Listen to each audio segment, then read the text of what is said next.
least come out this close to start the meeting to thank each and every one of you for coming out. I know there's other things that you could be doing, but we appreciate you spending this quality time with us. I attempted to get closer to you, but the sound system may not.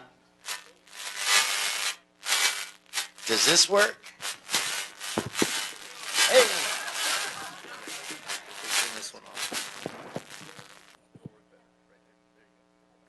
All right. Hey. I've broken it. But again, it is a pleasure to be with you. I was just here last week, spent time with Joanne and some of the folks at North West Hills, and I had a good time. We had a long conversation where it relates to DWP reform, and I like coming out here, except for it's a little warmer today than it was last week. So again, welcome. We're going to start shortly. I first want to tell you that we had one of the other members of the committee chairs our homeless and poverty committee. It went long at City Hall, so he is en route. But I am joined today by Tony, Jill, and Ms. Romero, representative from the mayor's office. And also, we're going to have a presentation. We're joined by Council Member Fuentes as well. So the way I hope today works is that you will be very engaged because we really want to hear from you. So I am urging people to fill out a public comment card. When you fill out a card, you'll come up, speak for a minute, sit down. If you feel as though you have something else to say, fill out another card. Because I'm going to try to stay here so that we can have more of a back and forth conversation. So again, what we want to do is you fill out a card, you come up, you ask a question, you state your case or whatever, and then if you want to speak again, you can do that. This is new what we're doing. This is an actual committee hearing of the Rules Committee, but we are also partnering with the Mayor's Office, with Bank, the Neighborhood Council Alliance, and everyone will be afforded the opportunity that's sitting up here to ask questions and what have you. Our goal was to really try to get the community involved, and for me personally, I wanted to get the neighborhood councils involved. Before we start, I do want to really give a big thank you. See, all of the folk that you see sitting around here, all of the city staff, they're supposed to be off. Okay, but I asked them if they would come out and work in the evening because I felt it was easier to get people to come and participate. So I want all of the city staff to know that this committee really appreciates you, coming out tonight. I don't know what your plans were. I'm sure you'd rather be somewhere than spending them with me. But I want you to know that I do, in fact, appreciate it, and I'm sure that the people that are here appreciate you as well. So what I want, give them that's really nice. So what I want to start off with, I'm going to ask Jill to give a little opening statement. Then I'm going to ask Tony to say a few words. And I'm going to ask Ms. Romero to say a few words. And then we'll get engaged. I'm going to ask Mr. Fuentes to give a brief presentation. And then we're going to hear from DWP MOU committee. And we're going to hear from the DWP or from the advocacy group at all, and they'll be telling you things that they've discussed so to help this be a real free-flowing conversation. So with that said, I'd like to defer to Ms. Berard at this time. Jill? Your The mic is hot. Okay, you hear me? It's hard, though, so just, Okay. they hear you. Okay. They may not I wish see I you. could see you, but okay. I wanted to first thank City Council President Herb Wesson for coming here, but more importantly, for involving neighborhood councils.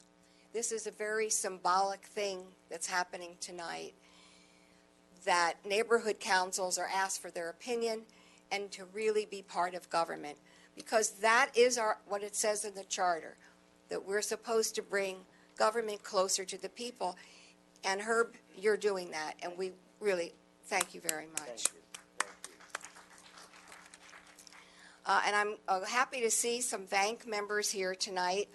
Also, and on the table there we have our position statement, where we had several discussions about DWP reform and governance, and we have our recommendations. I hope you take a look at this. Our number one recommendation was to, before this goes to the ballot, that there has to be a thorough opportunity for the community, for neighborhood councils to have input into what we're really talking about, and that's the DWP reform.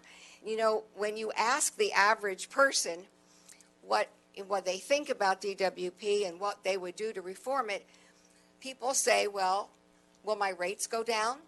Will I be able to read my bill easier? The average person really doesn't understand all that we're talking about. And I think that's important, and I've told that, to Herb. And that's my concern about putting this on the ballot. Will people really understand what we're talking about? Now, I'm wearing two hats. I'm the founder and chair of VANC, but I'm also a DWP commissioner, and I'm really going into I'm 3 years now, I can't believe it, appointed by Mayor Garcetti. And I see what's happening from the inside now. And I know what we're talking about when we talk about hiring and civil service, contracting, and governance, because I'm living with that. And I will tell you that our board, we have 5 people, none of us are paid. We don't get anything, not even a per diem. And it's called a part-time. It's really half-time, because we get our book that's delivered to us the Thursday prior to our meeting, and I measured it, it's about 7 inches, and it's filled with every agenda item and all the backgrounds and all the contracts for everything that we're going to discuss, 3-4 days later. And it's a lot of work to read all that. Sometimes you have to go back and read it a couple times. There are briefings, there are press conferences, there's a lot that goes on. So I would say, and I know that my colleagues on the board agree with me, it's really a half-time job. And we do it as a civic responsibility because we're not being paid. And I want to say this outright. It is really, we feel, almost insulting to us that when this was first put together, it was to have a professional board, a full-time paid board. As like, well, what are we? We're professional. All 5 of us are business people. We've made it in the world of business, and we're very smart. And we do our homework, and we're really good. And we ask intelligent questions. And I will tell you, and there's some DWP staff people here tonight, none of us are just rubber stamps for the department or for the mayor's office.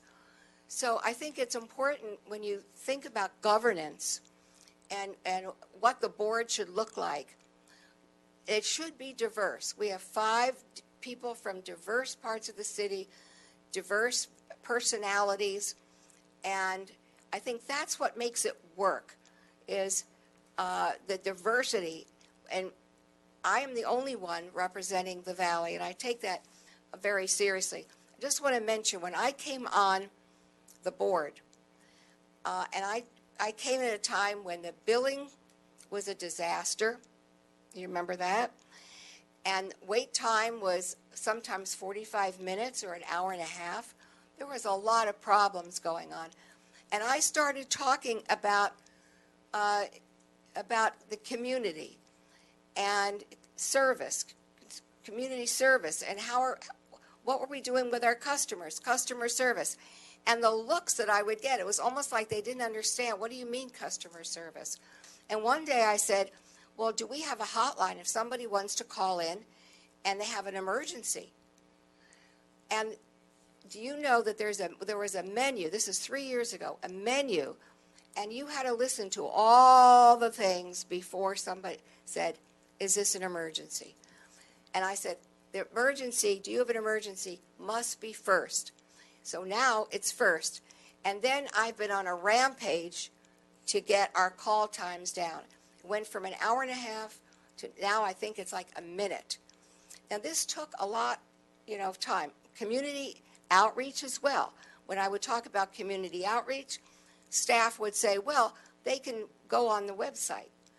Well, where do they see that? Well, if they don't have a computer, they can go to the library. I said, that's not community outreach. Community outreach is going to the community and letting them know what's happening. And when it was time for the rate increases, do you know there were about 70 meetings, and we've got Guy Lipa here tonight, and staff that came out, 70 community meetings throughout the city. So you think, I'm going to speed it up. But this is what we mean by reform. This is what I mean by reform. And I think that this is what we should be looking at. The most important thing is dealing with our customers because we own DWP. We're the ratepayers. And I think that's where the priority should be. Thank you. Thank you. Now, if we could get Deputy Mayor Romero, if you'd say a few words. Thank you, Council President Wesson. Good evening, everyone. First, I'd like to thank the Council President and the Valley Alliance Neighborhood Council for organizing today's meeting on DWP reform with us. It's great to see so many of you here tonight. My name's Barbara Romero, and I'm the Deputy Mayor of City Services, overseeing the Mayor's Back to Basics agenda. DWP reform is a priority for Mayor Eric Garcetti and our office. The mayor has been working closely with the department to make sure that the utility is efficient, transparent, and forward-thinking. Early in his administration, he negotiated a labor agreement to save the city money. We broke the glass ceiling by bringing in Marcy Edwards, and as we just heard, we reduced the call times from 40 minutes to less than 1 minute today. But there's still room for more. And right now there's consensus around the city that change is needed in the department. We must make our department more nimble and efficient and prepare the department for long-term challenges, including climate change and the ongoing drought. But most importantly, change must increase the public's trust in the utility. From Mayor Garcetti's perspective, there are 4 core issues that DWP reform must address: contracting, flexibility in the hiring process, regularizing rate making, and there's the 4th. And 4th, we must strengthen, of course, the Office of Public Accountability and the ratepayer advocate with the goal of increasing transparency and fairness at DWP. Tonight, we are looking forward to hear from you all on these topics. And again, I want to thank Council President Wesson for taking the lead on organizing these public forums with the mayor's office.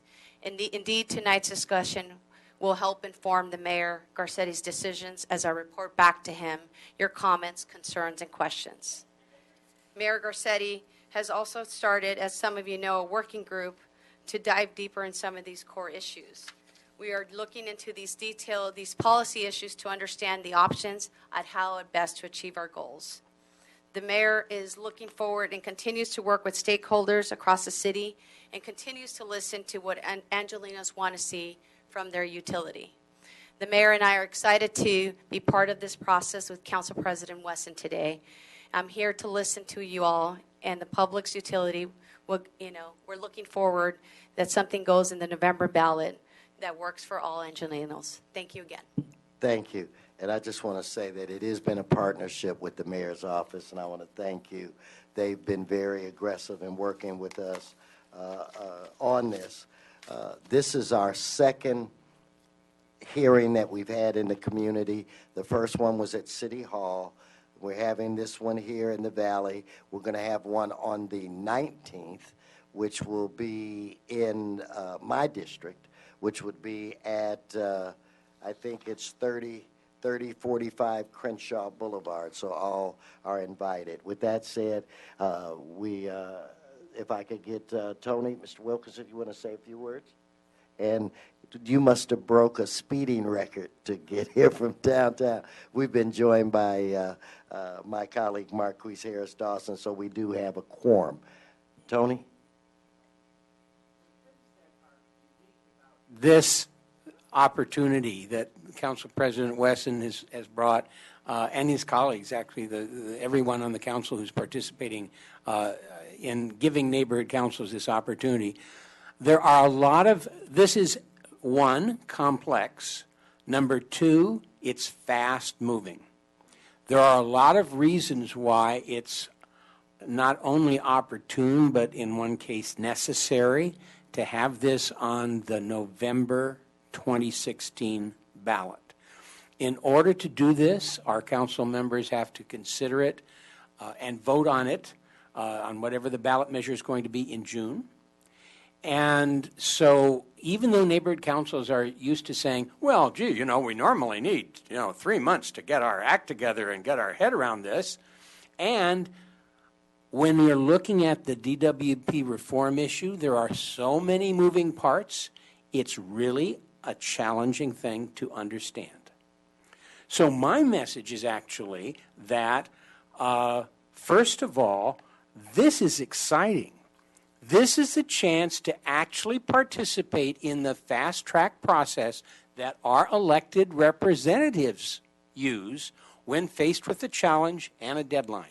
So here's our opportunity to give our representatives and our mayor some input on what we'd like to see.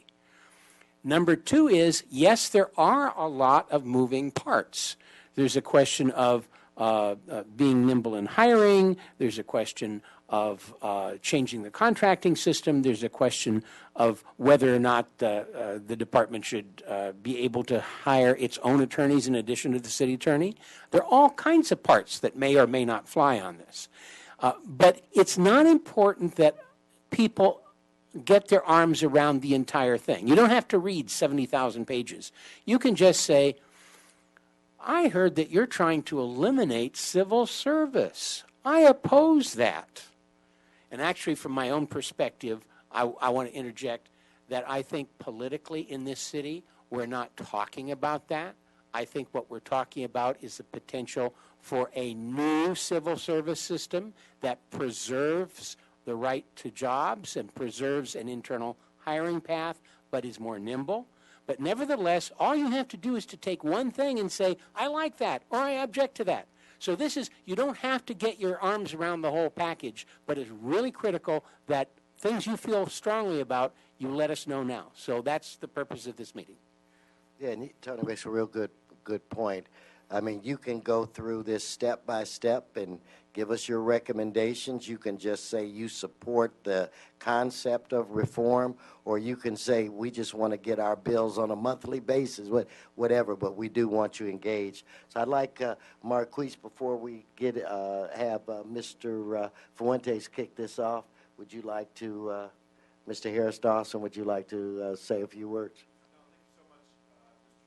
I'm eager to hear from Mr. Fuentes, who is a real leader on our council on this and has the broad and deep understanding of the issues related to DWP and the challenges that we face going forward. So I'm happy to be in his neck of the woods and to hear from him and also hear from the residents. It's a really good, a nice time to be on the Los Angeles City Council. I feel like we're moving our city firmly into the 21st century and building the case for the future and generations to come. And I think reform of our publicly owned utility is one of the key planks in that effort. And so we're excited to be here and excited to participate in the conversation. Thank you. Okay, so with that said, I'm going to turn it over to Mr. Fuentes, and we'll take it from there. Thank you. And we should say that at every one of these meetings, Mr. Fuentes has been there to because, and I got to give you credit. It's not that we're trying or he was trying to dictate what happens. He wanted to generate a conversation, and that's what we're having, a conversation. And I just want to thank you because you've been here every step of the way, and that's greatly appreciated. Thank you. Well, good evening, everybody. How's everybody doing? Are you doing all right?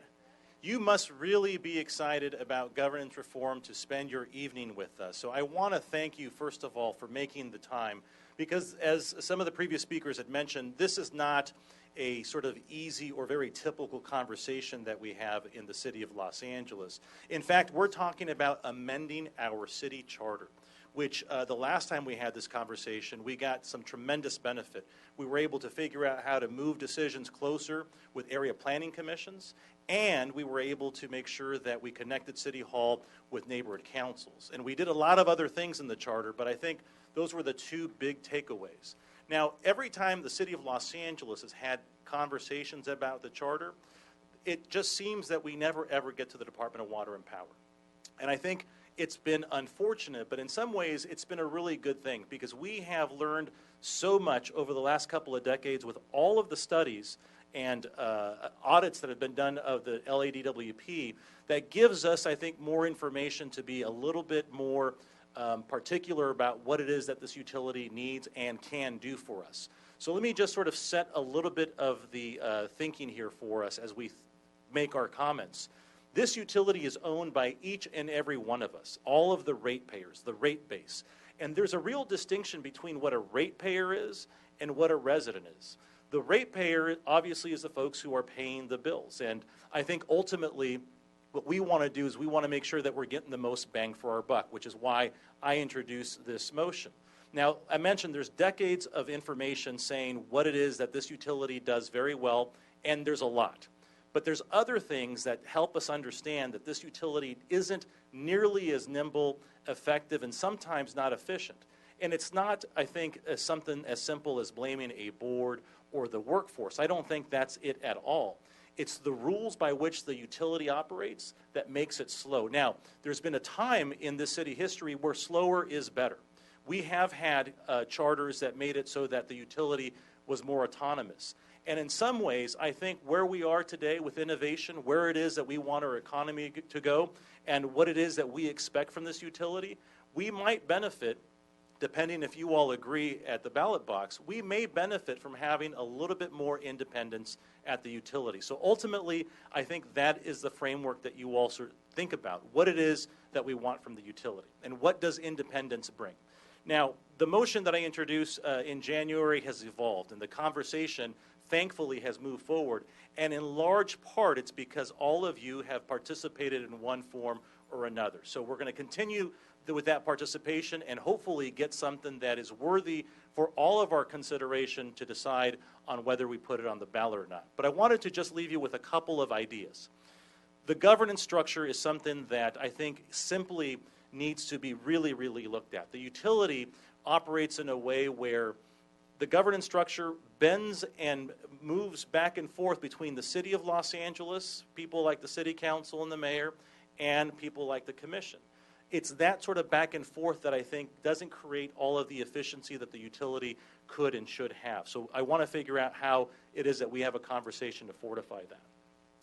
How it is that the city of Los Angeles, the elected members of the city council, the mayor, the controller, the city attorney, what their role is in oversight is something that we should all be thinking about. Independence is good, but I don't think that I want absolute independence from folks who are accountable by votes. So we've got to figure out how it is that we massage those points. How it is that the board is staffed. Do they have the ability to have independent analysis so that they can deliver the best product to all of us, I think is a question that we should contemplate. The Office of Public Accountability, that is the most recent change that we all agreed to in the charter, and we're lucky that we've had, I think, right out of the bat, a very good Office of Ratepayer Advocacy. But it begs a couple of questions. Should we strengthen that role? Should we make it more robust so that they have everything that they need to really be that creative tension in the decision-making that the utility and the city, I think, ultimately need. And so that's a question that's begged. How it is that we hire? The city of Los Angeles performs a lot of the functions for the utility. So my rate dollar that I pay in my bill every other month goes and it basically contracts with the city of Los Angeles for personnel issues. Now, that's good when the city of Los Angeles is healthy, but most recently with the downturn in the economy, I don't believe that I'm getting my fair share in personnel and staffing issues when I send in my bill, despite the fact that the utility is completely flush with ratepayer dollars. So that's something that we want to talk about. The transfer, all of you have had the conversation. I'm sure you're very familiar with it. There is a dividend that we all receive in the transfer. The transfer moves from the utility, it goes into the general fund, and it manifests itself in additional city services. Now, some people call it a double tax. I disagree with that. Some people say that we should figure out how to index that. That's a conversation that we should have. But ultimately, it's our decision as ratepayers, but more importantly, as owners of the utility. So that's something that I really want y'all to spend a little time on. How we contract and procure, there's ways that we can be more efficient. It was alluded to a second ago that maybe we should figure out how to reform civil service. In my initial motion, I said let's eliminate it, largely because I need the conversation to happen that we understand that we need to distinguish between City of Los Angeles and the utility. They are different entities, staffed and funded by different pots of dollars. It's not to say that we don't want to protect the workers. We absolutely do. They are our biggest asset at the utility. In fact, we're in danger for the last 15 years of almost losing 30% because they're eligible for retirement. But yet, they still manage to deliver a very good product to us. My goal is to figure out how to make them even better, and I think that's what it is that we're trying to accomplish. And then ultimately, who it is that manages this utility. How are we going to select commissioners? How are we going to select a general manager? Those are the questions that I think largely are begged by this process. And so we may get to a point where we come up with all of the answers. But if history has been any teacher to any of us, the charter will continue to evolve. Our needs are going to expand. How it is that we govern is something that we should never, ever stop talking about. So the fact that you all are here tonight to have that conversation with your Los Angeles City Council in this building tonight, I'm thrilled, and I'm glad that we're participating, and I can't wait to hear from all of y'all. Thank you very much, and thank you for attending, and thank you, staff, for, it's actually not true. They have to be here because they're stewards. They enjoy what they do, and I've never met a more dedicated group of people than the folks who serve the city of Los Angeles. So thank you all very much. Thank you. Okay, so what I think we want to do at this time is I'd like to hear a quick conversation, Tony, and I'd like for you to lead it, to just share with us things that have been discussed, any recommendations that you might have, you know, good things, bad things. Kind of let us know how the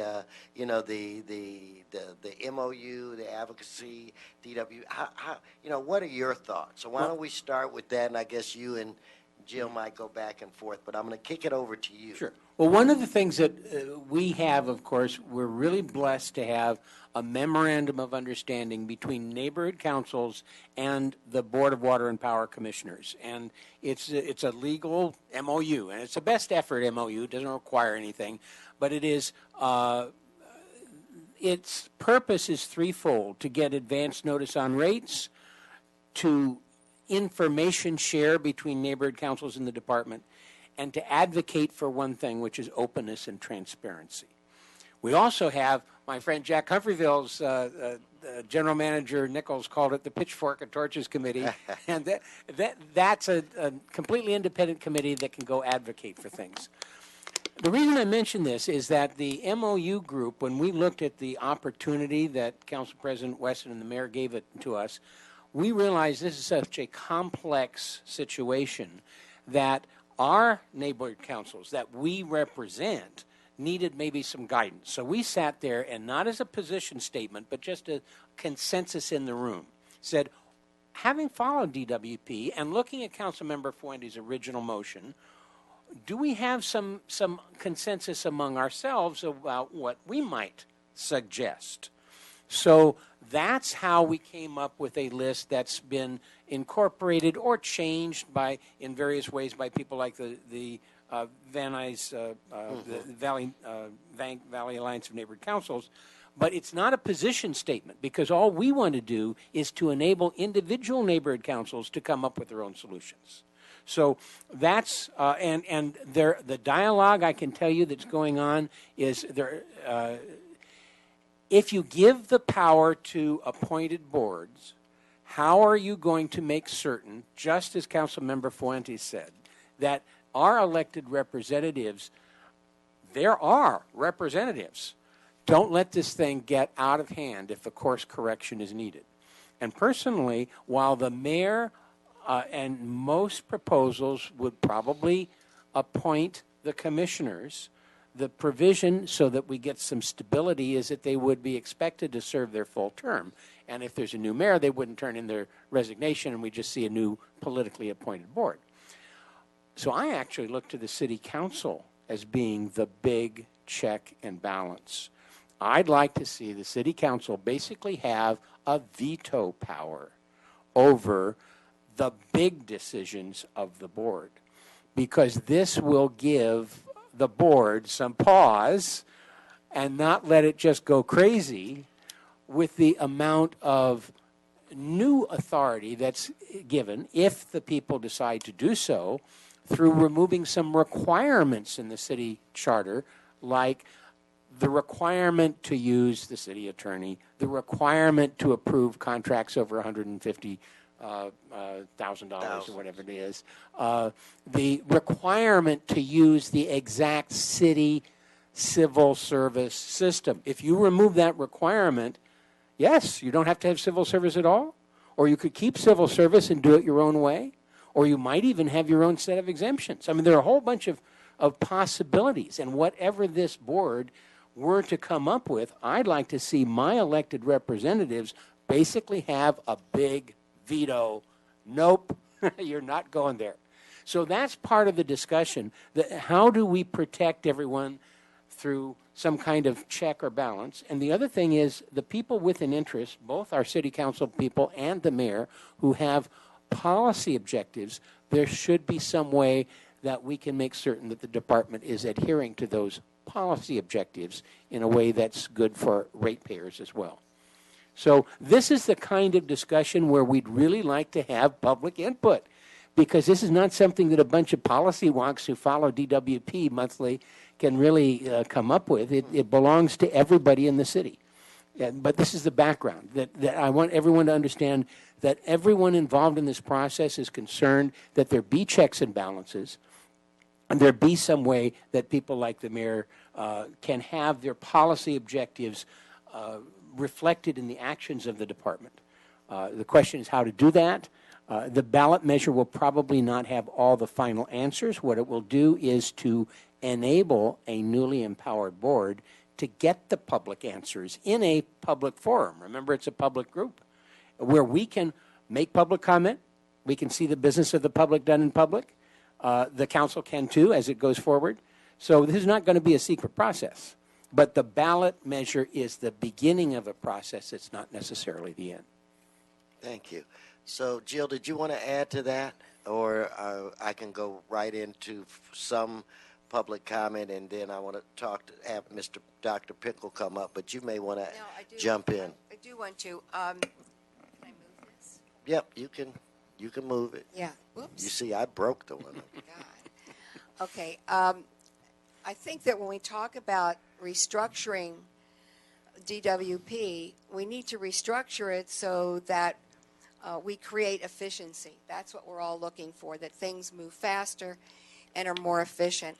And just as a real-life example, when I mentioned all that the commissioners have to read for the agenda, I think there are many things on the agenda that should not go before the board, that the general manager should have the authority to weigh in on and to approve.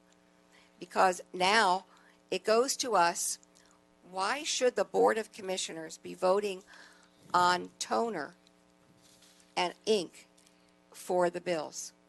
Why should we be voting on helicopter parts? and tractors. These are the kinds of things that come before us. I mean, we sometimes have maybe 33 agenda items, and many of them, especially under consent calendar, are all these small things. I think this is a waste of the commission's time to go, and it would move faster if it didn't have to go to the Board of Commissioners and just went, if the general manager with senior staff said, you know, we need this ink to print our bills, that's it. That would leave time for the board to do what it's supposed to do, which is to create policy and to really see what's happening in the utility. And as I say, I think our number one priority always should be customer service, and it would give us more time if we don't have to vote on everything in the contract. Let's see, there was one other thing that Tony said about the hiring. When we were, because of the call wait time, and we were asking the general manager to hire people so we would have more people on the phone. She said, my hands are tied. I can't hire more people. We needed 40 more people on the phones. The reason is the civil service list. So that's why I think we need to move away from that and be able to hire from another list, maybe our own civil service list. And that was a real life thing where we're asking for that and pressuring, and she's saying, I can't do it. Okay. We are going to have a few comments from the public. Then I'm going to ask Dr. Pickle to come up and share some of your thoughts, especially, Doc, your thoughts where it relates to contracting and various levels. I think you shared some of that with us at the last meeting. It would be good for us to talk about that. Okay, so we're going to start off with Cheryl Parisi. Cheryl, please come forward. And I don't see her. Carmen Walker?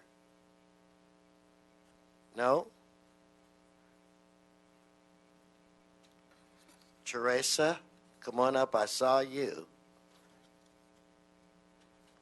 Start off here. Welcome.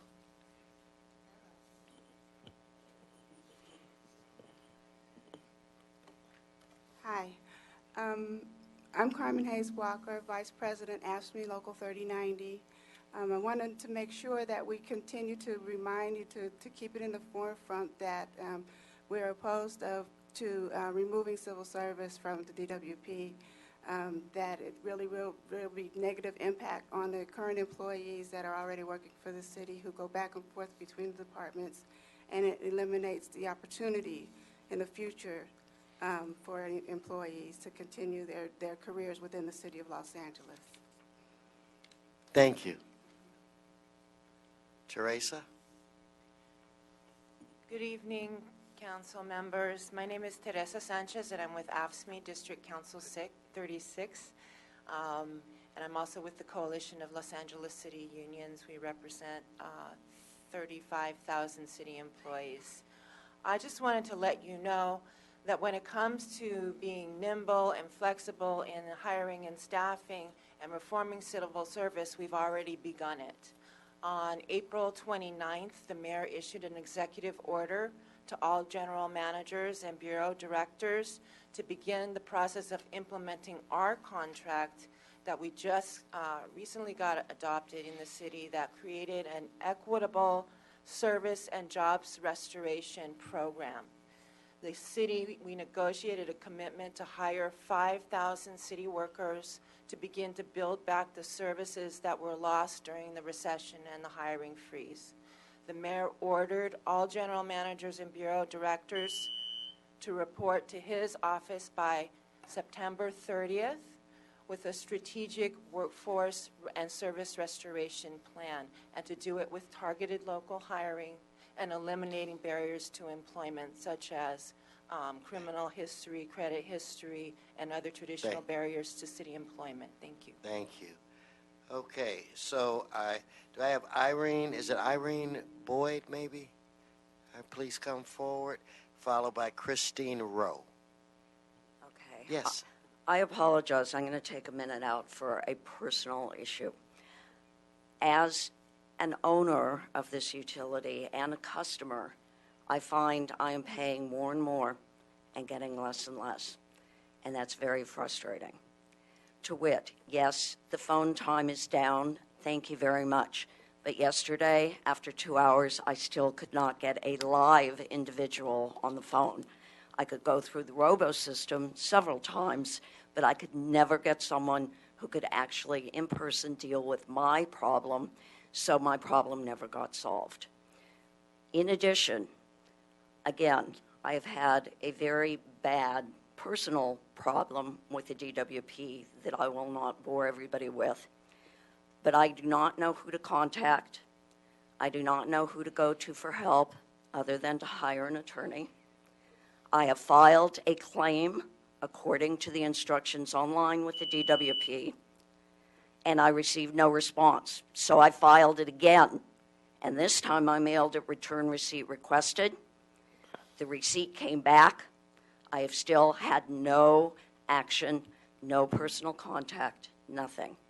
So whatever you are going to do with respect to hiring or boards or oversight, which is important, I think to me as an individual and a taxpayer and an owner, service and the lack thereof is most important to me. And I would like to know how this is going to solve that problem. Thank you. I tell you what, let's try You said Christine Rowe next. a couple of Yes. I'm Christine Rowe. yeah, I'm so sorry. Yeah, I remember you from last week. Go right ahead. I'm a former member of the West Hills Neighborhood Council and a former member of the LADWP Advocacy Committee. And Jill is right. Neighborhood councils are supposed to bring government closer to the community. However, I want you to know, Council Member or President Wesson, that the only way I knew about this meeting today was from you being at West Hills and from Jill sending out a letter to people that have been involved with Bank. Thank you. And I can't give more praise to anybody than Jill. And I'd love to see you in a future position when there's 7. But to make this very fast, LADWP should not be transferring the excess funds to the general fund because it needs the funds for infrastructure, for projects to comply with AB 32 and other things. When San Onofre's taken offline, we lose base load. When you have Aliso Canyon leaks and we don't get gas anymore, you're losing base load. We need this money for infrastructure, for electric. Second, I do support the 7-member panel. It should be a paid position. Give Jill one of those positions, but no, take it to the people. They should be elected just like the LA Community College District or the LA Unified School District. Elected and have 2 positions that are people like Dr. Pickle, 2 that have experience in water, 2 in electric, and 1 like Jill with her business background. Thank you. Thank you. And remember, if you'd like to speak again, fill out a card, another card, because we're going to try to keep this conversation going. Okay. In fact, I think I'll take a quick break from the public comment, and I'm going to bring up Dr. Pickle. But I want to ask, how did we reach out? Who can answer, staff? How did we reach out to inform the neighborhood councils and the Doc? You can come and sit at the table. How did we inform the neighborhood councils? How did we do that? CLA, CAO? I wanted to know, how did we, or who can answer that question? How did we inform, how did we invite the public to participate? Don't everybody, yeah, for tonight's meeting. Not you, Jill. No, I want to hear from, because I just got, Christine just said she wouldn't have known if I didn't tell her last Thursday. Now, I know we did more than that. I know we did. So let's just say what we did in fact do.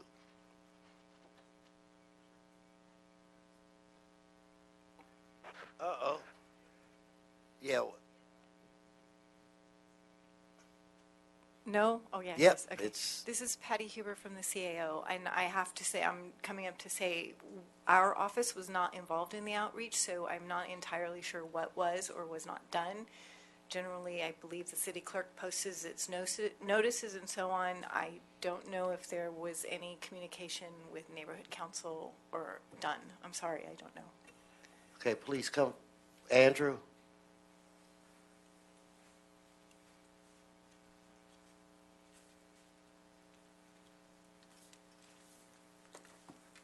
Other mic. Yes, Mr. Chair, Andrew Westall with the Council President's Office. We've done an extensive amount of outreach on this. We've set up a website called dwpreform.lacity.org.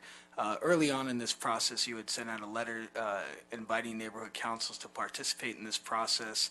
We've sent out email blasts from your accounts to neighborhood council board members across the city, informing them of this meeting tonight twice, as well as putting out the agenda over a week in advance so people had enough notice that this was going on.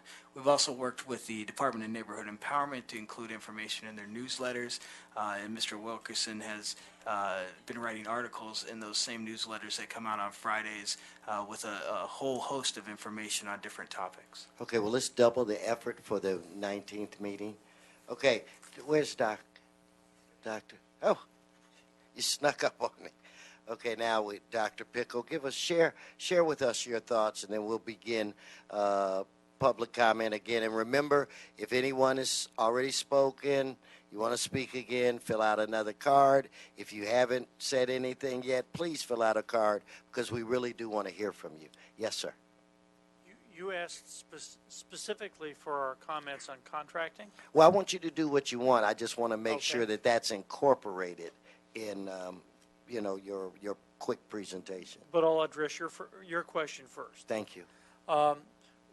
We think that if there is evidence of competitive bidding for a specific item in a specific area, that DWP should be able to procure with through the general manager up to a $5 million level. How do I come up with that number? CLA and CAO have said $5 million. Given the relative scale between Sacramento Municipal Utility District and DWP, maybe it should be multiples of $5 million, maybe 10 or 15 million, given the scale. And in part, why do I say that? 25 years ago, I was a middle-level manager at SoCal Gas, where we had responsibility for buying about $1 billion worth of natural gas per year. And my individual signature authority as a middle manager was $3 million. And we were in a position where you better have that gas locked up by the winter. So we were in positions where we had to go get it. Now, it was a market that was very competitive. So we always had a number of bids to compare against. But we were in a position of having to procure nearly $100 million worth of gas a month. Well, and before you continue, I wanted to ask a question and open it up for anyone else that would want to ask a question. I would think it would be a good idea if you could give us a document that helps substantiate or some of the concerns or the beliefs that you have where it relates to contracting. I know that one of the early meetings that we had where we had input from, I want to say, Jill and others, contracting was a very, very big concern. So any additional, in fact, Tony, I think you mentioned that, come to think of it, one of the first meetings we had. So next Tuesday, we're going to have, there'll be no vote, but next Tuesday, we're going to have a discussion in council. So if there was a way to prepare some kind of a document so that it could be part of that conversation, I think that would be value added. We're working on that with the CLA and CAO now, coordinating on our response. Okay. In particular, we've helped them with comments about strengthening the OPA. And a lot of this gets to nimbleness as well, and the ability to truly compete, the ability to move with some haste. Whether it's to fix a billing system problem or other high-tech problems we will have as we move forward, or it's with adapting to new business conditions. DWP is going to need to be more nimble.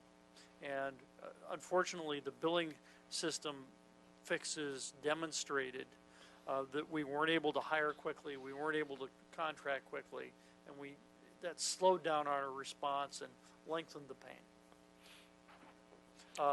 Now, if Please. No, go ahead. If I had my goals for this process, it would be to shorten the hiring time, shorten the contracting time, and then in the longer term, make DWP more agile. And it's going to have to respond to a much more competitive environment in ways we can't anticipate technologically right now. And some of that technology change will occur within the next 5 years. For the OPA, I think any detailed restructuring for OPA depends on what we might do for everything else. The tail shouldn't be wagging the dog on that. But we do have a couple of areas where we would like to strengthen the OPA. A little bit more resources for the group to be more responsive in things like tracking DWP performance on a regular basis, in addition to the rates, and also keeping up with the major expenditures, and also access to information. And in terms of strengthening the resources, we have a minimum budget that council is already, charter mandated minimum budget. Council has already always allowed us more. And the funds are refunded to the general fund by DWP. Yes. If we expand, we feel that it would probably be good for, if there's a charter amendment, that minimum floor be roughly doubled. You should give us a plan that in the event you did expand, what does that mean? You know, what does expand actually mean? More staff on the water side and the power side, and more outreach. Yeah, you may staff. want to put that, memorialize that as well, to be part of Tuesday. We're doing that. Okay. So And all then- of that, you're working with the CIO and the CLA to, okay. Absolutely, and on more details in terms of what we need in terms of access to the information. Okay, Deputy Mayor? I have one quick question. Thank you. When we're talking about having a more independent utility, from your experience, what do you think still should go to council for approvals? What kind of items? One, I think, And more conceptually, not in terms of price amount, but what kind of items should still continue to go to council? one, I think there needs to be a circuit breaker in form of something similar to the 245 authority, if 245 authority is somehow modified for DWP. The major rates or major programs. If DWP is going to sell off its water business, absolutely, that should go to the council. If major policy decisions, if we decide to build a nuclear plant, something we're unlikely to do, or if we're offering a whole new slate of services to the customers, for example, community aggregation, where customers would be able to buy from third parties to bring solar into the city. That would be a major policy change. Thank you. Well, I want to go Mr. Harris Dawson, then we'll Because I go wanna to you. comment on what he just Okay, then go ahead. about what the city council votes on. I think that there may be some confusion. It was said that the city council approves contracts over $150,000. I think the contracts that the city council approves is not based on the amount, but the length of time of the contract. And I think that's what we should look at, that maybe that needs to be changed. And that may require an administrative code change, but that would be an easy thing to do. And so then that would speed up the process of the contracts, that they don't have to go to council. They would just be approved by the board, and it's done. No, thank you for that, sharing that. Mr. Harris Dawson? Thank you so much. A general question is, I think this is for my education and hopefully the public's education. So you spoke earlier about contracting and purchasing and the like, and I'm just trying to get a very broad stroke picture of your opinion around how much of the process is caused by the fact that it is now, and no matter what we do, will be a public entity versus a private entity. So I always hear us make comparisons between DWP and SCE or DWP and the gas company. Well, those are both private businesses. And so as I understand public sector purchasing, no employee can be given no one at the school board can be given the ability, one employee can be given the ability to buy buses. The board has to approve money for buses, and then that person can go buy buses. So there's no way to make that faster because of the federal and state rules we're under. And so I just wanted to get a sense from you how you see that, how much of this can be actually streamlined given that will stay public. I think we have to, well, DWP has spent a lot of time putting together a detailed review of that, so they can go into the details for you on the specific components. I think my office has, because of the charter provision, has some of the fastest contracting authority in the city, but it still takes me 3 months to hire a contractor. Okay. Any other, if you could hang around. Mr. Fuentes. Thank you, Mr. President.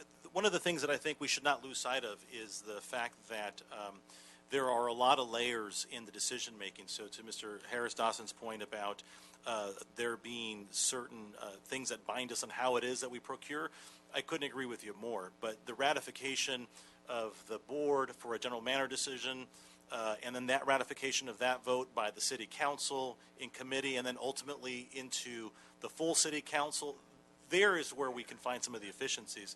But to some of the questions about where it is that the city council should or should not be limited in its oversight, the CAO drafted a very good report, which I'm sure everybody has read, on April 5th of 2016, where they basically identify a couple of areas that the council should probably still have a role in the authority of the utility. Now, it's not to say that it's exhaustive, but I think it certainly confines us to where it is that we probably absolutely must stay engaged. The first one, I think, is the absolute obvious one, which is rate setting.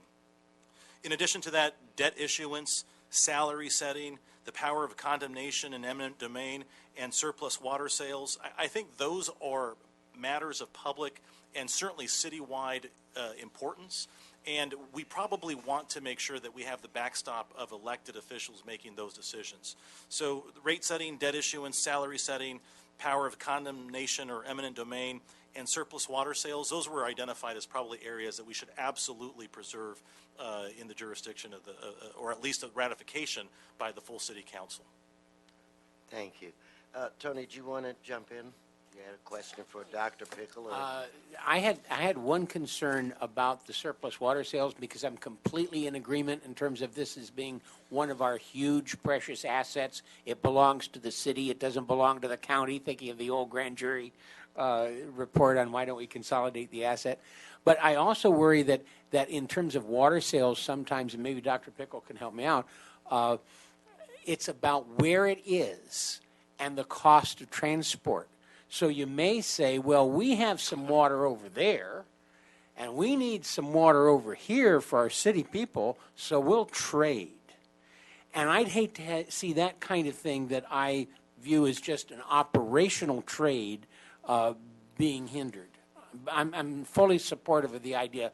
Nobody should sell our water without our elected representatives doing it, but maybe this trade would unintentionally fall under that. And to the point that I think that they're alluding here is that we should ratify that decision. Water, actually, interestingly enough, in the charter is absolutely wholly the right of every single Angelino. It is a principle by which this city has been successful, and it's expressly written in the charter. So I agree with you, whether we're going to wheel water, how it is that we procure the distribution.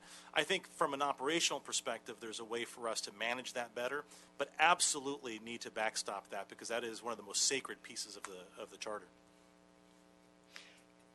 Could you expand a little bit on the council's engagement where it relates to the rate increases? So Because I kind of Yeah. remember conversations where we would get, kind of thinking a little outside of the box on that. So help me get that. Well, so I'll defer, obviously, to the Department of Water and Power to correct any mistakes I may make, but largely, all of the decisions that the City Council ends up making, in large part, is a ratification. It's really more ministerial. It's not to say that it's not powerful. We have the ability to say no. We have the ability to assert jurisdiction, but we largely don't have a real ability to decide and step in the board's shoes and say, well, no, the rate increase should be this percentage or not that percentage. We're able to, I think, express our influence in the process, but by and large, the way we are structured today, I think rightfully, is that the board of the Department of Water and Power, they have the decision-making authority, but it's backstopped by our ratification. And if you look at the CAO report or the IEA report that was recently put out in December, or practical history, Mr. Wesson, having been here as long as we have been here, there's this fungibility that happens, though, when we have that kind of backstop.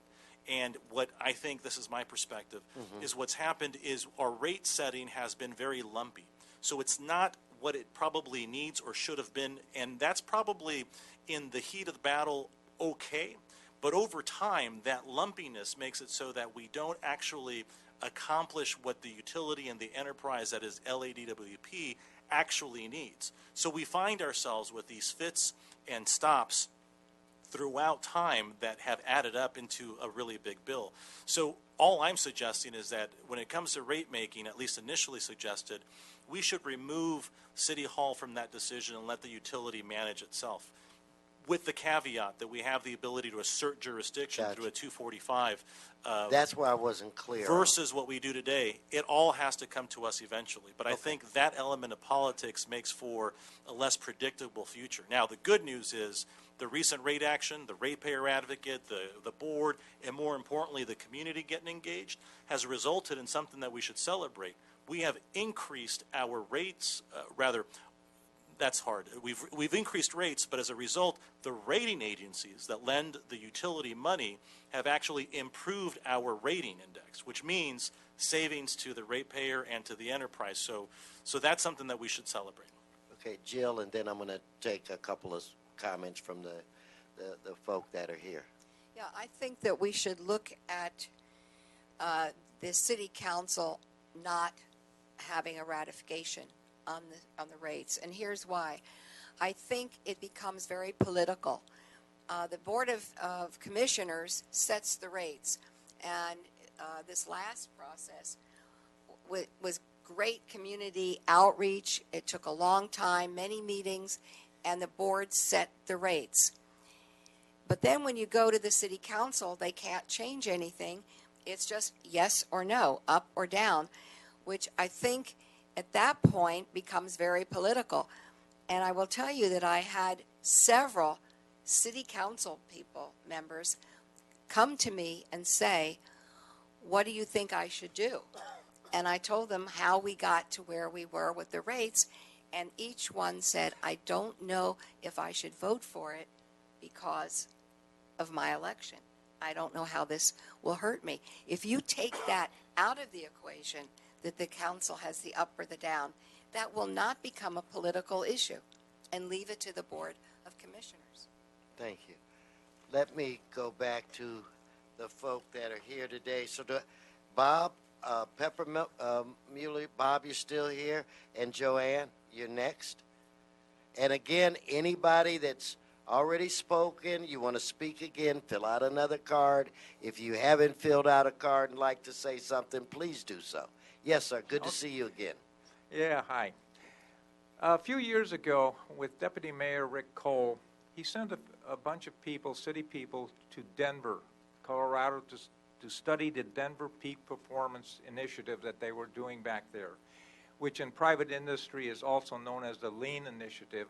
Basically is to get rid of waste in government. From the Denver mayor's office, and this is the basic description of what Peak is. Peak's goal is to transform government from antiquated, bureaucratic, and wasteful systems into a customer-driven, creative, sustainable, and data-orientated government. Geez, isn't that what we're trying to do here? What my thing is, I would like to see this whole thing of the lean process or the Denver process resurrected into the DWP reform, because I have worked with it in private industry and it really, really works. That's my comment. Thank you. Joanne, please come forward.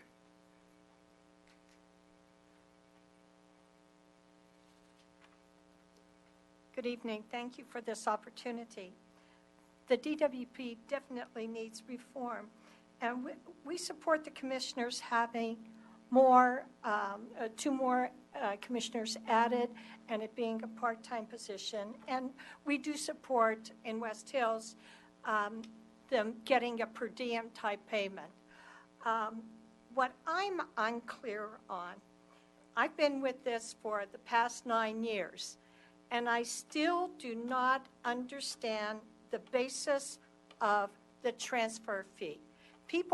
We had a meeting 2 nights ago, and for 2 hours we discussed the transfer fee, and we couldn't get together on what the heck the transfer fee is and how it came about historically and what it is. So I would like that point of clarification, please. Okay, thank you. We'll try to get that for you. Dr. Pickle, you want to jump in? Go right ahead. There is a public document that discusses the history, and it's in the Rapier Advocates Report on Power of January 15th this year. It's on the opa.lacity.org website. It starts it's in section 3.5 starting at page 78 of the Navigant Report. Thank you so much, Dr. Pickle. Pat O'Connor, please come forward. And then do I have a Sidonia Lax? Please come forward. Welcome.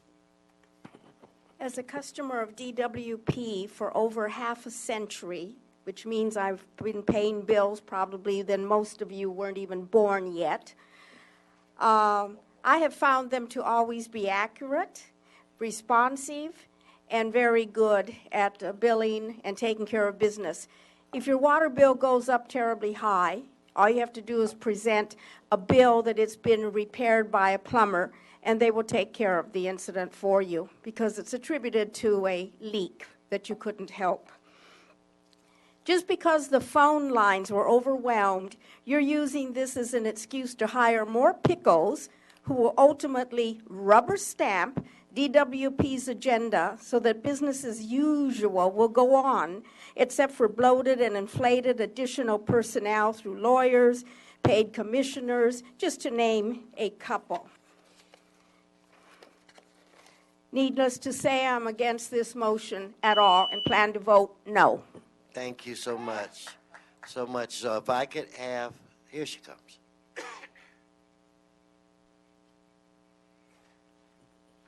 Yes, I ma'am. have one question and one suggestion. The suggestion is from experience on hiring. I have hired hundreds of people and always ask them their experience naturally, and then I follow the previous contractors, ask them, would you hire this person again?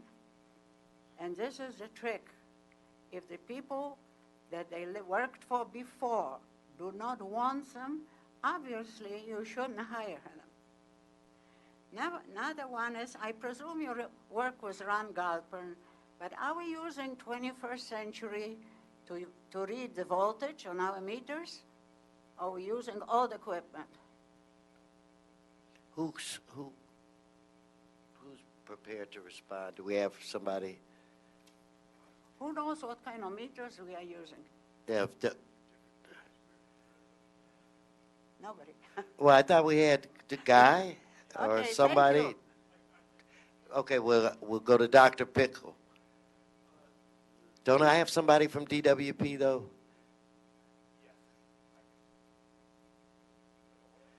And if we don't, we should make sure that they're at the next one. But Dr. Pickle, we will. I'm going to have Dr. Pickle, and then I want you to weigh in. Doctor? There's a mixture of different meter types. Some are computer-based. All rely on the same basic measurement technique. It's just what shows on the dial may be electromechanical, or it may be a computer-based, or it may be continuously transmitting signals back to DWP. There's a full spectrum.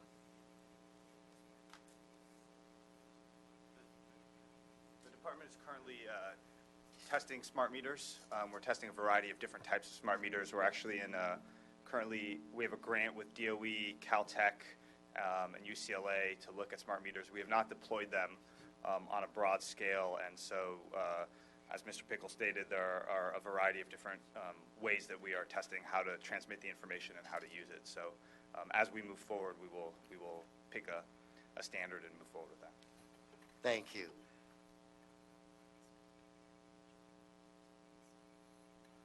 Okay, we'll before we end, we'll do that. Mr. Spindler, if you're still here.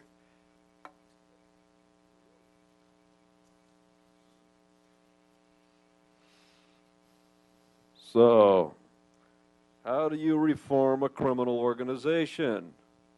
You can't. You got to kill this thing. You got to sell it. Sell it to the Southern SCE. Sell it to somebody that will manage it, because it's not regulated by the PUC. That's who should be setting the rates, not you guys. Now, the reason you're here tonight with all of us yokel-dokels here is because the rate transfers are being challenged in court as illegal.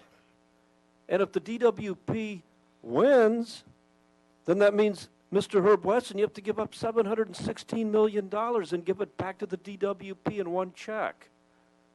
You don't want to do that. So you want to put a proposal on the ballot tricking everyone to vote in favor of an annual transfer to make it legal. But it will still be illegal because you're violating 218 by mixing this with the regulatory rate hike. Okay, do we have Deidre Wagner? Please come forward.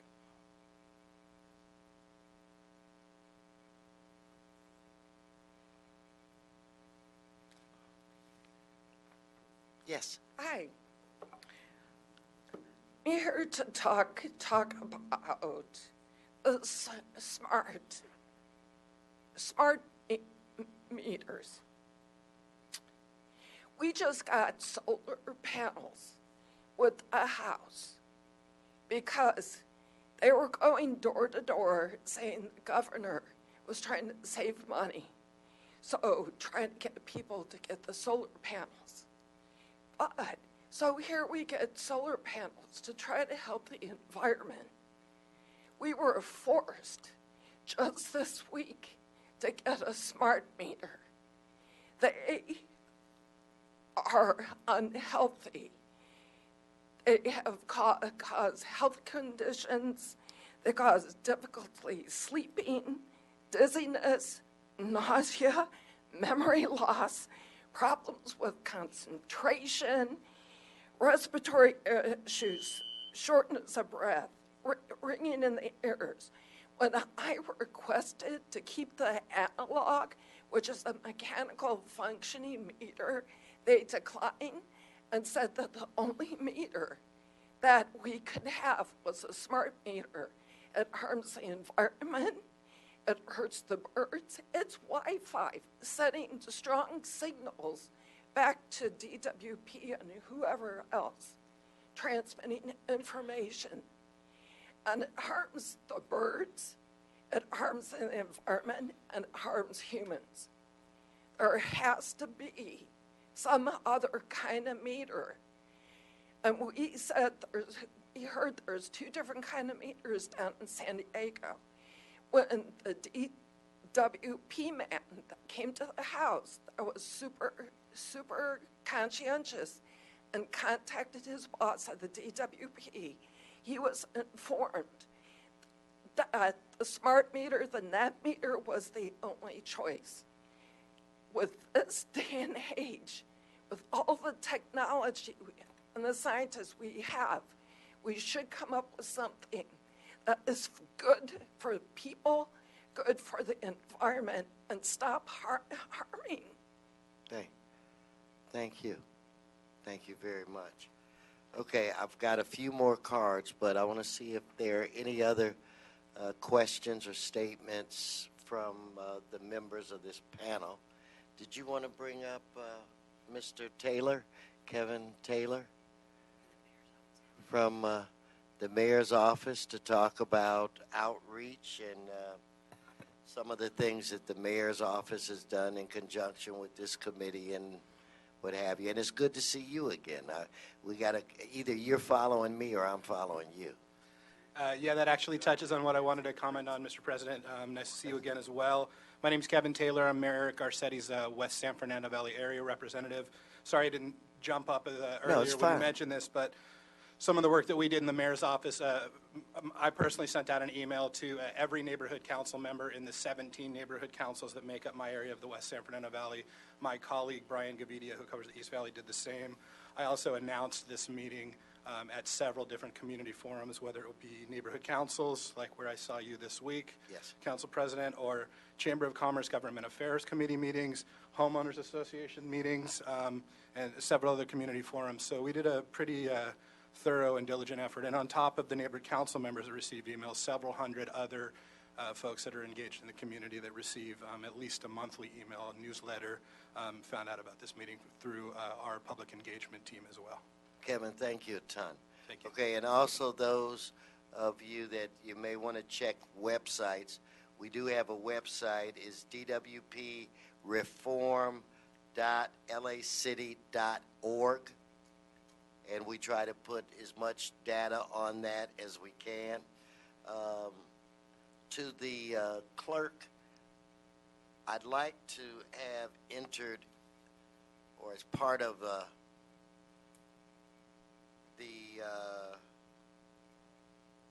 presentation today, I'd like to have the letter from Vank with their recommendations officially incorporated. And I don't know what the best way to do that, but I'd like to have this as part of the packet.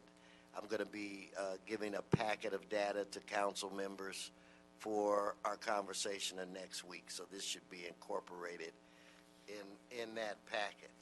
Okay, panelists, any other things at this point? Okay, so now, okay, yeah, very good stuff.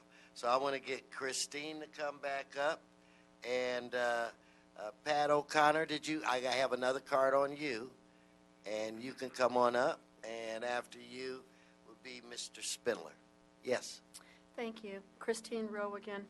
So, for example, Tony, his comments took me back to Measure B. Of course, the City Council was yes on Measure B, neighborhood councils and others were no on Measure B.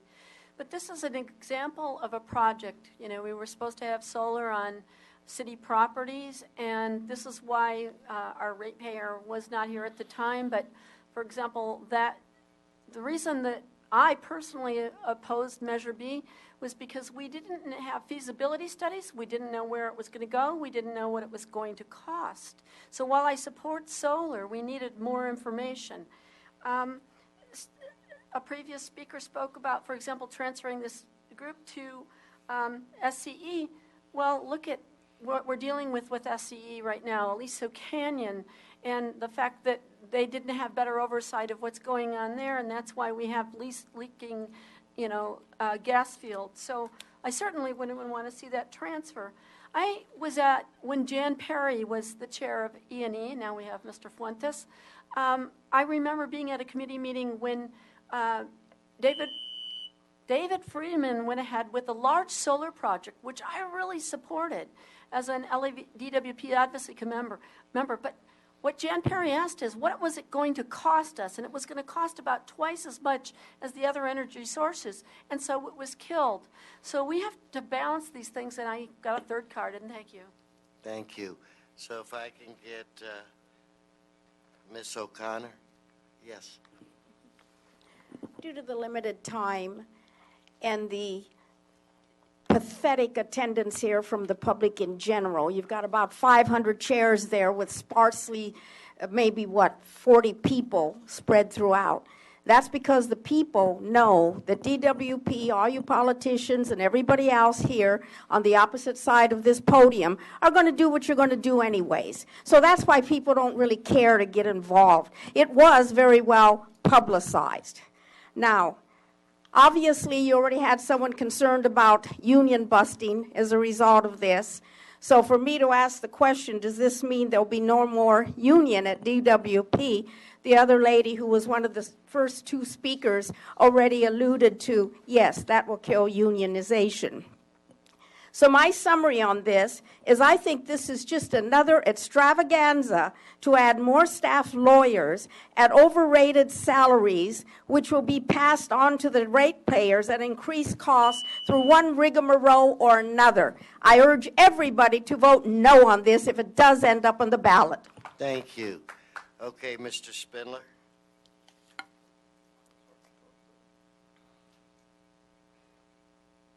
They're waking up, Herbie. They're waking up, Marchese. They're waking up. And they're going to down your asses. It's coming. It's slow, but it's coming. They all know it's a scam. If you write it, it's the opposite. So vote no on it and let those fine judges. Judges are ratepayers. Prosecutors are ratepayers. They hate you. They hate you so bad they can taste it on their lips. So if they have a decision, should Herb Wesson bankrupt the city of LA and give $716 million back to the DWP? The answer will be yes, because they're going to down your asses. You're only doing this to save yourselves. The people must vote no. Watch you sink. I'm on this side of the Titanic. I'm on the rowboat, baby. Okay. Now, does anybody else have any cards that they'd like? Anybody that's going to make sense want to speak before this council? I don't have another card.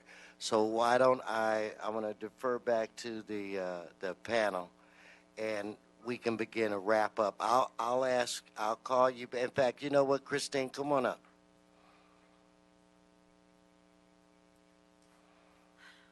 When you were at the West Hills Neighborhood Council, we have council members here from Chatsworth Neighborhood Council and West Hills Neighborhood Council. An example of what should go before the city council is ever the decision to sell a DWP asset. We want to make sure the Chatsworth Nature Preserve is protected. You may not be aware that what Councilmember Englander has been doing, there was a part called a wetlands project that was essentially transferred for $5 million to Recon Parks. That never really went forward.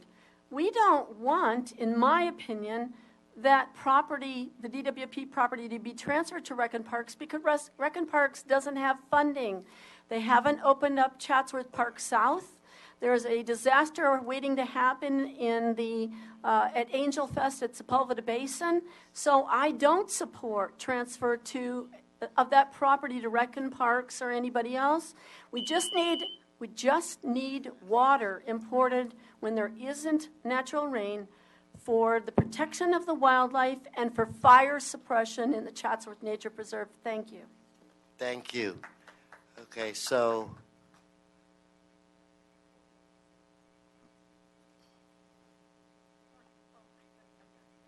all right.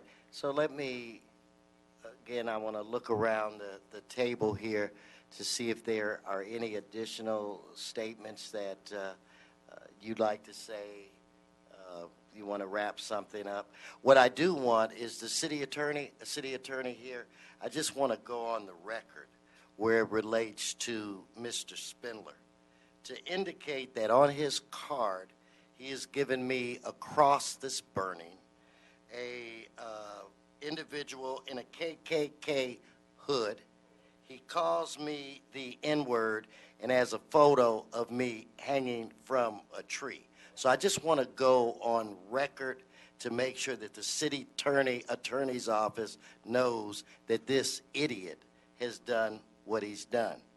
Not man enough to come up to my face and say something like that. But anyway, so you're disrupting the meeting. Sergeants, show him the way out. Show him the way out. Show him the way out. No. You get out. You get out. And nobody's threatening you. You just need to treat people respectfully, and you don't know how to do that. No, sergeants, either he goes for disrupting this meeting. Now, with that said, because I wanted to be on the record with that. So, Jill, Dr. Pickle, Tony, Marquise, Deputy Mayor, Barbara, anyone have anything else they'd like to say? Anybody have anything else they'd like to say? I would like to say that, yes. It's not necessary to be uncivil in order to express strong disagreement. I'm personally glad that at least the issue of the city transfer was brought up, because this is a real dialogue where we have to sit and think, okay, we have two hats. One hat, we're a ratepayer. We want all the money back. But on the other hat, we're a citizen of Los Angeles. And the amount that the transfer would affect the actual monthly bill is relatively small. The hole it would put in the city budget is relatively large. So if we're concerned about parks, if we're concerned about other city services, we have to remember all of us wear two hats. It's not just the ratepayer, it's also the citizen of the city. So the proposal to actually cap the transfer, which is in Mr. Fuente's motion, so that it is no longer going up as rates go up, removes the incentive of the city to increase rates just to get more transfer. And I think this is addressing some of the concerns. Okay, that's good. All right. Wait, we have one more. Come on. I see your card. Just come on up to the podium.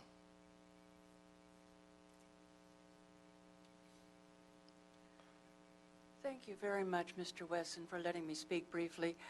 I have learned one huge lesson in my 9 years with the Neighborhood Council, and that is that I need to speak up with stronger words. I want to thank you for speaking the way you did a few minutes ago about the respect that we give to each other and how we treat each other. I was very offended by what offended you, and I don't like it, and I want to thank you for your action. Thank you. Thank you for saying that. Thank you. Thank you very much. I have another card from Sarah. That was me right now. Oh, well, I just got, well, you can go speak for another 25 minutes if you like. So look, again, I want to thank the city staff. I want to thank each and every one of you for coming out tonight, sharing your thoughts. Know that this process is not over. We will be having another meeting in the evening next week on the southern part of the city to afford individuals the opportunity to come in and speak as well. No, Christine, no, I got a feeling if I gave you 100 cards, you'd fill out 100. And but again, we want to thank you. I want to give again another shout out to Mr. Fuentes, because this is, I think you're getting exactly what you thought you were going to get when you get this kind of dialogue. And we've had discussions like this all over the city, and that is really a good thing. And so again, I want to thank everybody. I want to, Jill, thank you not only for your years of service, but for being here today, and Dr. Pickle and Tony and Barbara, and of course my colleague Marquise. With that said, this hearing is adjourned. And again, thank all the city staff. Thank you all for coming out. Thank you so much.